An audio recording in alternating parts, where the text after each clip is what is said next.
Motion வந்து 2 to 3 டைம்ஸ்க்கு மேலே போயிட்டுருக்கிறது நார்மலில் தானே நினச்சிட்ருக்கீங்க. அப்போ இந்த பதிவை முழுசாக பாருங்கள். உங்களோட கருத்து மாறுபடக்கூடும். முழுசாக வாட்ச் பண்ணுங்கள். இந்த மாதிரி untimely motion, morning and evening 2 நேரம் மோஷன் போகிறது, சாப்பிட்ட பிறகு மோஷன் போகிற மாதிரி இருக்கிறது, மோஷன் போயிட்டு வந்தோம் இப்போ தான் மறுபடியும் ஒரு திடீர்னு மோஷன் வர மாதிரி இருக்கிறது, கேஸ் நிறைய ரிலீஸ் ஆகுது, ஃப்ளேட்லன்ஸ், இந்த மாதிரி சிரமங்களில் நீங்கள் இருக்கீங்க அப்படின்னா உங்களுக்கு என்னென்ன மாதிரி சிரமங்கள் ஃப்யூச்சர்லேயோ அல்லது இப்போவோ இருக்குங்கிறத நாங்கள் சொல்கிறோம். வாட்ச் பண்ணுங்கள்.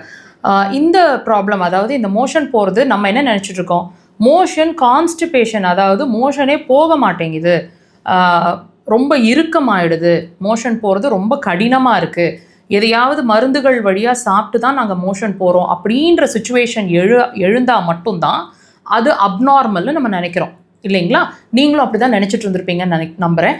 இப்போ இந்த பதிவில் நமக்கு என்ன புரிஞ்சுக்க போகிறோன்னு கேட்டிங்கன்னா, அந்த மோஷன் வந்து எப்படி போக மாட்டேங்குது அப்படிங்கிறதும் ஒரு பிரச்சனையோ, கடினமாக இருக்குது அப்படிங்கிறதும் ஒரு பிரச்சனையோ, அதே மாதிரி ஒரு தடவைக்கு மேற்பட்ட தடவைகள், அதாவது 2 தடவைக்கு மேற்பட்டு நீங்கள் மோஷன் போயிட்டுருக்கீங்க அப்படின்னு சொன்னால் கண்டிப்பாக அதுவும் பிரச்சனை தாங்க. ஏன்னு கேளுங்க, இதுவும் கான்ஸ்டிபேஷன் அப்படின்ற கண்டிஷனுக்குள்ளே தான் வரும். எப்படி?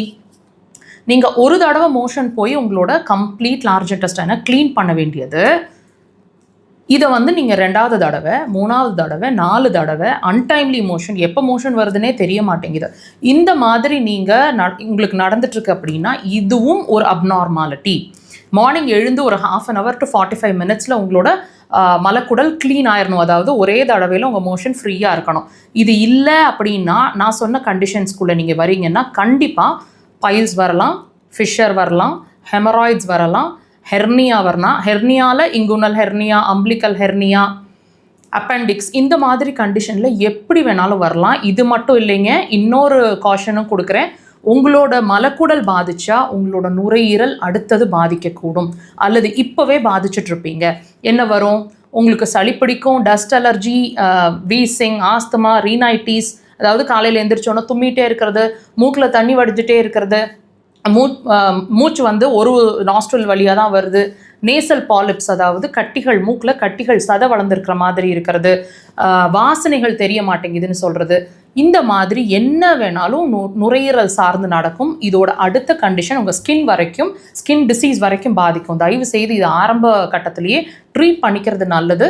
இது ஒரு கிளாரிட்டியை கொடுத்துருக்கோம் நம்புகிறேன். அக்குபஞ்சர் ஒரு சிறந்த தீர்வு. கண்டிப்பாக ட்ரை பண்ணுங்கள்.